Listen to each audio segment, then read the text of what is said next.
আল্লাহ আমার জিকির বাড়াইছে, ওই আল্লাহরে জিজ্ঞেস করো আমি নবীর শান কতটুকু বাড়াইছে। এখন জিবরিল আটকে গেছে, আমার নবী এমন উত্তর দিলেন আর সামনে যাওয়ার সুযোগ আছে। জিবরিল ডাক দিলেন, রব্বি, হে আমার রব, আপনি বললেন আপনার নবীর সাথে কথা বাড়ানোর জন্য। আমি প্রশ্ন একটা বলতে গিয়ে এমন উত্তর দিয়েছে আমার পক্ষে সামনে যাওয়া সম্ভব নয়। তা আল্লাহ বলেন, জিবরিল কি বলেছ?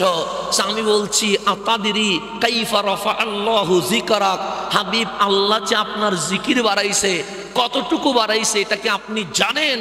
তা আমার আল্লাহ বলেন, কথা তো ভুল বলছো, নবী তো নবীর জিকির বাড়ায় নাই, আমি আল্লাহ তো বাড়াইছি। তো তুমি আমার নবীরে জিজ্ঞেস করলা কেন? তুমি তো আমি আল্লাহরে জিজ্ঞেস করবা।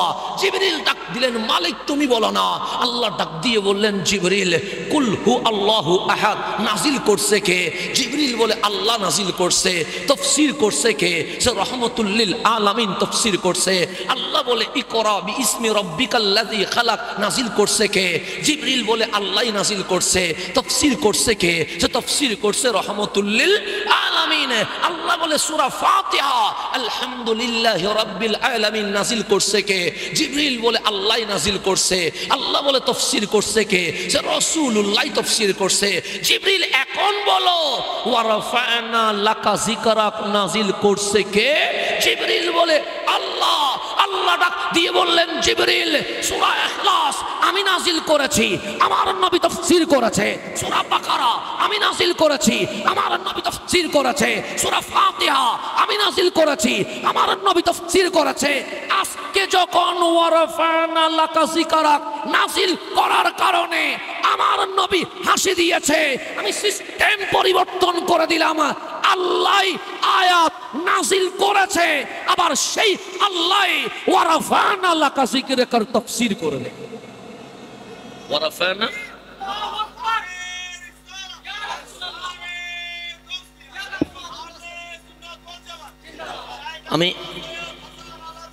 আমি একটু তাড়াতাড়ি বললে বুঝতে সমস্যা হবে, সময় নিব কম, কথা বলবো বেশি, কারণ আলোচনা বেশি হইতে পারলে একটু বেশি কিছু নিতে পারবো, আর কম হইলে আমার মন মতও হবে না।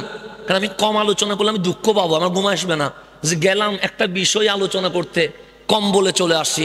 সেই জন্য আমি একটা সেকেন্ড যেন কিনা হয় আমার থেকে লস হয়ে না যায়, সেই জন্য আমি একটু দ্রুত বলছি। আপনাদের বুঝতে কোনো জামিলা ন, জামিল হইলে আস্তে আস্তে হইও, বুঝন তো হার। কিন্তু স্পিডে হইলে আলোচনা কি বেশি মন মতো করতে যাম, আলোচনা কি স্পিডে চলবে না আস্তে আস্তে চলবে? বুঝতে কোনো জামিলা হচ্ছে?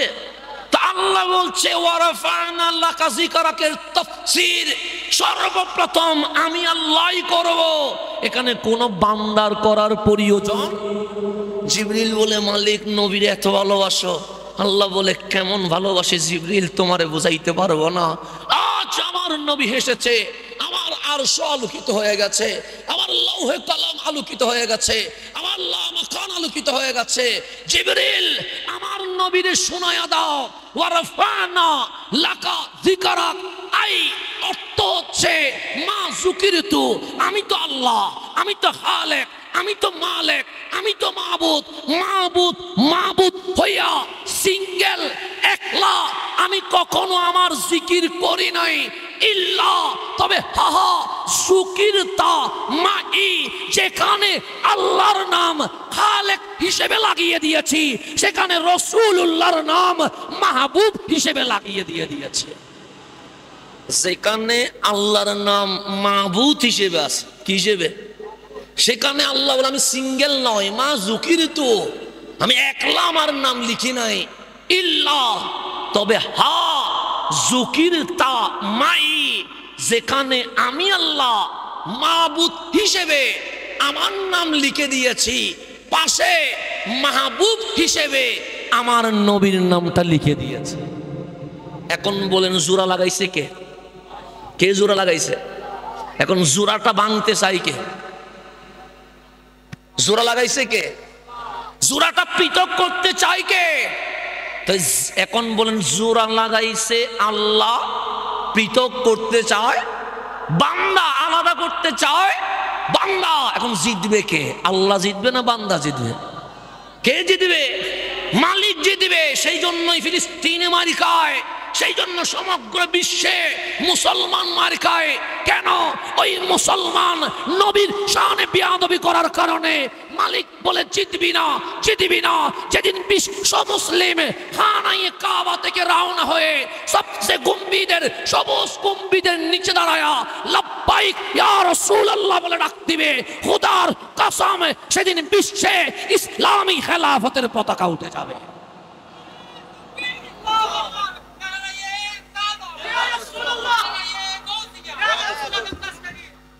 এখন আসেন সামনের দিকে, যে আমার নবীর জিকির বাড়াইছে কে? এখন আপনি বললেন শানে রেসালত, কি শানে? এখন কোন দিকে শুরু করব, কোন দিকে শেষ করব, এটা আমার বুঝে আসতেছে না। এখন আমি কোরআন সামনে নিলাম, আমি কোরআন খুলে দেখি কোরআনের প্রত্যেকটা আয়াত আমার নবীর শানে নাজিল হয়েছে। আপনারা কোনটা বলে কোনটা ছাড়ব?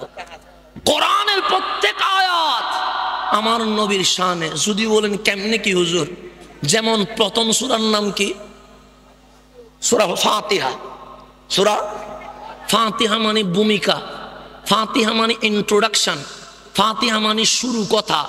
30 পারা কোরআনে আল্লাহ কি বলতে চায়, 30 পারা কোরআনের সামারি, মূল কথা মালিক সূরা ফাতিহার ভিতরে দিয়ে দিয়েছে। তাহলে এটার নাম সূরা।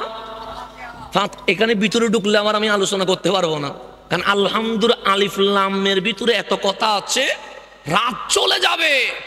আলহামদুলিল্লাহ আলিফ লামের তাফসীর শেষ হবে, এরপর মূল আলোচনা সূরাতুল বাকারা। আছে না নাই?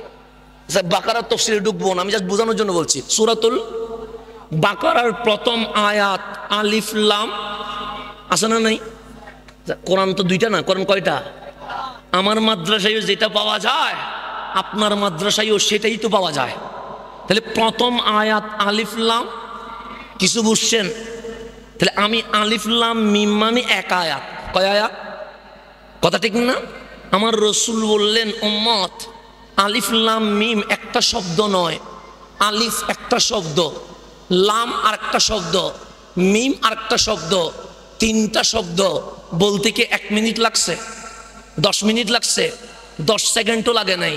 কামলিওয়ালা বলছে বলতে দেরি, শুনতে দেরি, মালিক প্রত্যেকের আমলে 1 শব্দে 10 নেকি, 3 শব্দে 30টা নেকি লিখে দিয়ে দিয়েছে। লাভ হয়েছে না ক্ষতি হয়েছে? মালিক শুধু 30 নেকি দিলা না, তোমাদের জীবন থেকে 30টা সগীরা গুনাহ মাফ করে দিয়েছে।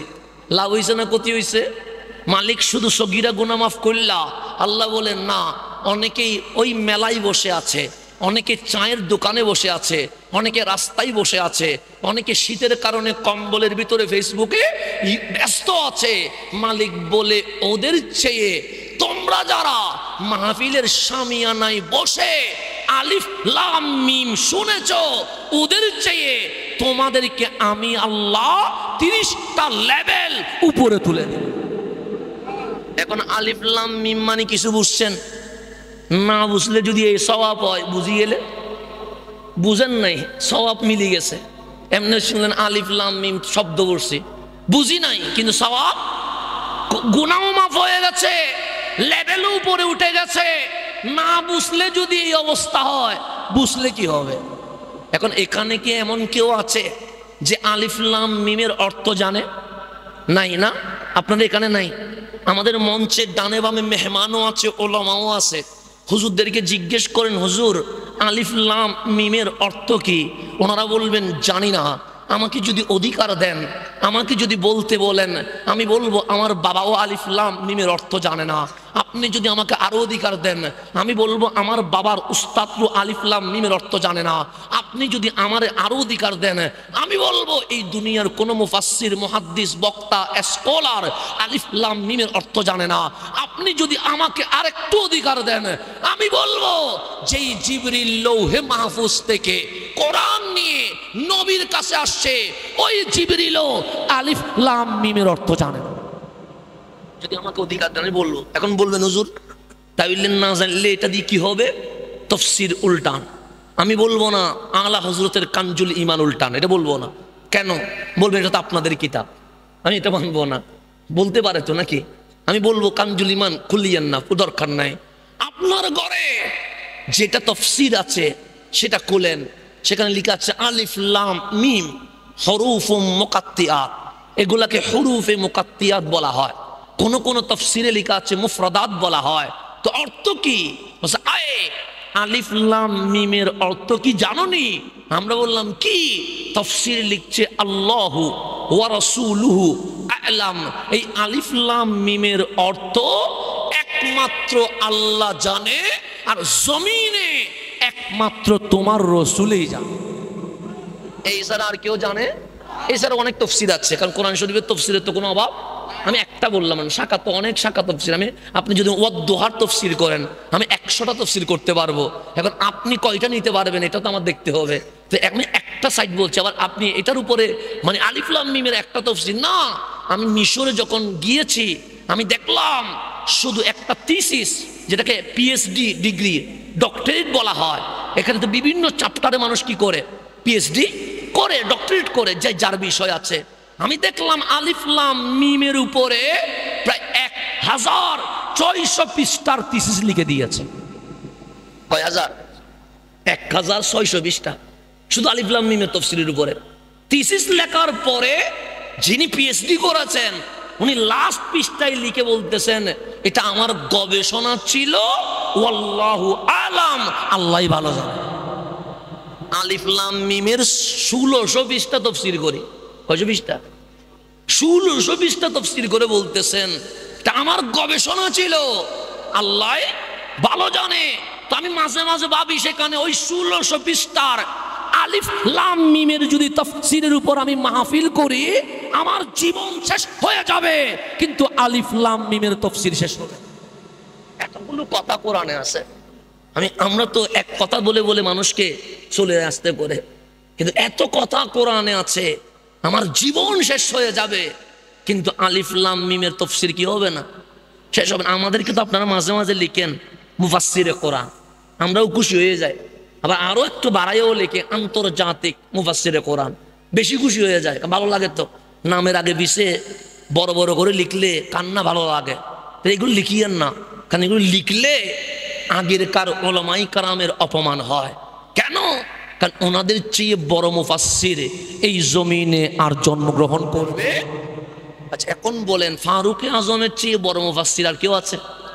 উনি বলছেন যেদিন সূরা বাকারা নাজিল হয়েছে, মানে যেদিন সূরা বাকারা, সেদিন আমার নবী আমাকে বললেন ওমর বসো, আমি নবী তোমাকে আজ সূরা বাকারার তাফসীর